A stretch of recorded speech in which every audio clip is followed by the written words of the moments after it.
Okay, so 8.3 is geometric sequence and series. Section 2 was arithmetic. If you remember, you added every time. So I'll just put down an example that I can think of quickly off the top of my head. You remember this was arithmetic. We do what every time we add 2. So you would either add something or subtract something every time for arithmetic. And this was called your common difference, or D.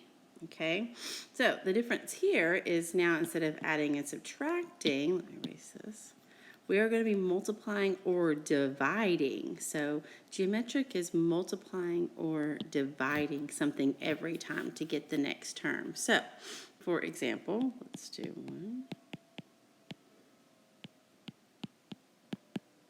So if you were looking at this and deciding like what kind of series or sequence is this, you'd go, okay, I add 4 here, I add 8. Well, that doesn't make sense. I'm not adding a constant term. So maybe you look at it's not arithmetic, it's geometric, okay? And how you get, so I think y'all can all probably tell what you do every time you multiply it by 2, right? So 8 times 2, 16 times 2, 32 times 2, so on and so forth.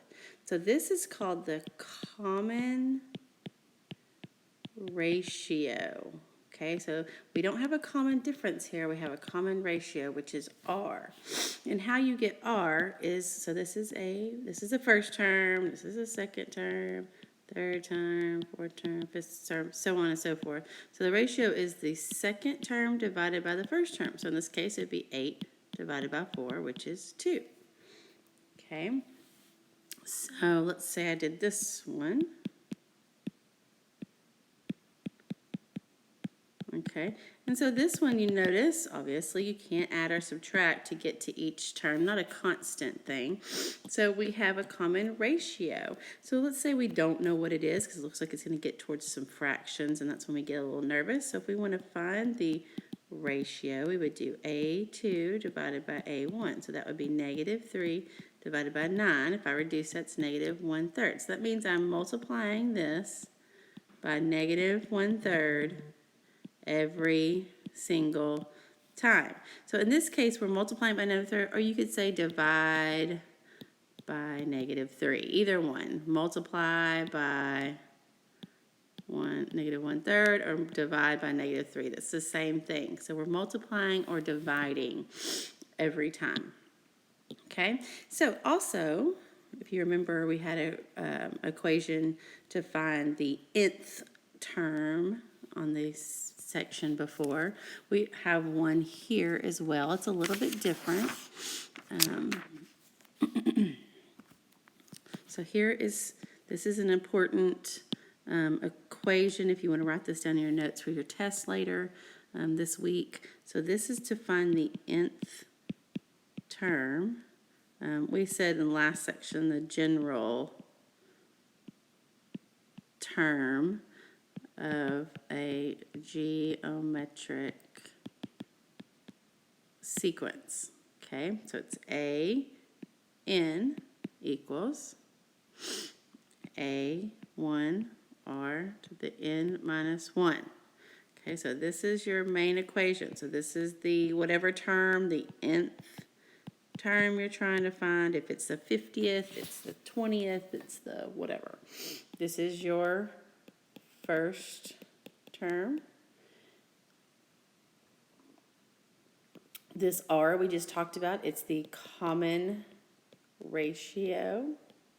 And this N is the N that goes right here. That's like, it's not this number, but it's the nth term. So if your nth term, if you're looking for the 8th term, then your N is 8. If you're looking for the 20th term, then your N is 20.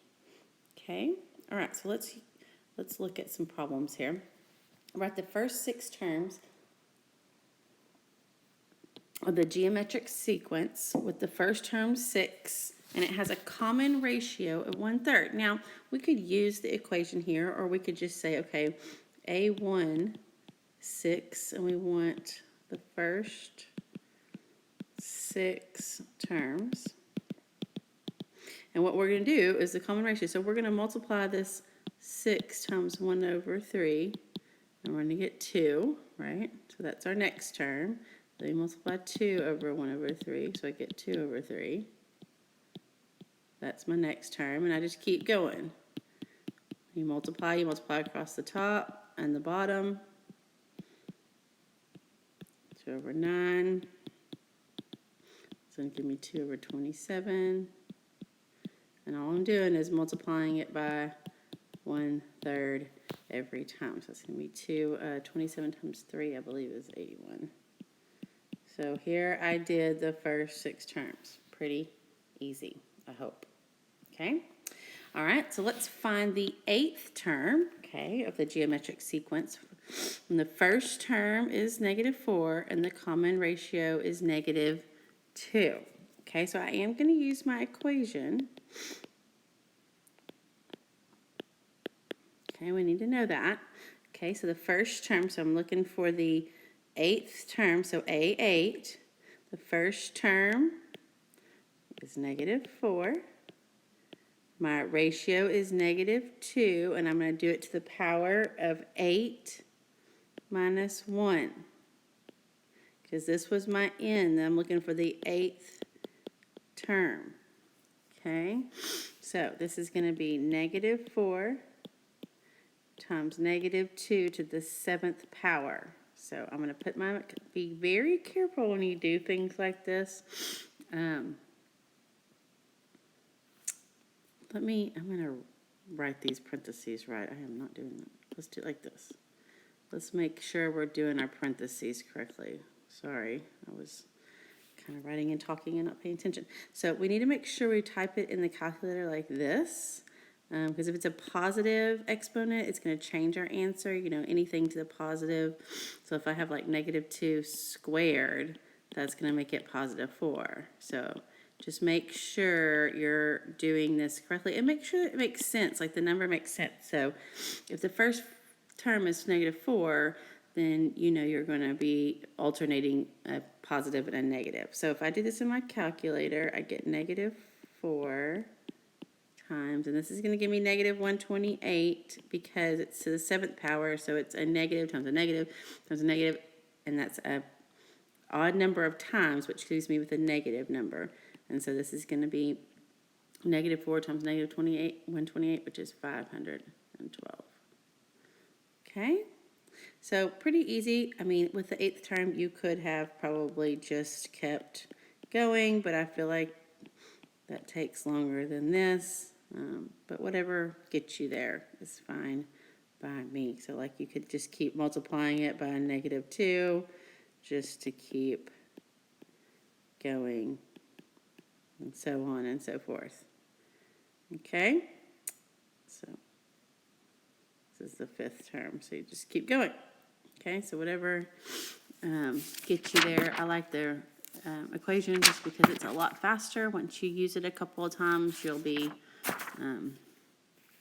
really fast at doing that. Okay, let's see. There's one other problem that I wanted to do. It's similar to what we did before, where you kind of had to kind of look at the equation. We're going to write the first 5 terms. Okay, and we have AN equals, let's say, -5. And A1, so they give us A1 equals -6. So they want us to write the first 5 terms here. Okay, so with that being said, we already know A1. So I'm just gonna write right underneath. So I want A2. So that means N is 2. So I have -5. N is 2. I just told you. So 2 minus 1. Well, what is 2 minus 1? So -5 times A1. So -5 times -6. So A2 is 30. Okay. So that's how you find A2. These are called recursive. We kind of learned about them in the first. So I'm going to do it again. I'm going to do A3. So n is 3. So I have negative 5. A is going to be 3 minus 1. Well, what is 3 minus 1?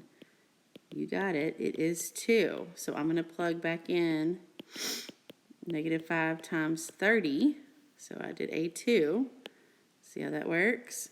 So let's see, that's going to give us 5 times 3. That's going to give us negative 150. Okay, 150. Okay, and then you just keep going. It's called recursive. So A4 will be negative 5 times negative 150, which I don't have my calculator right here in front of me. And then A5 would be whatever that number is.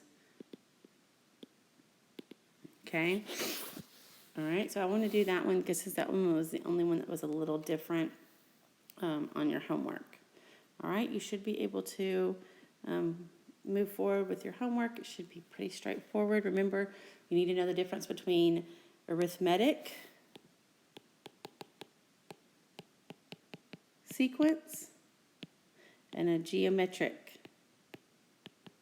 sequence. This one we add, subtract to get a common difference.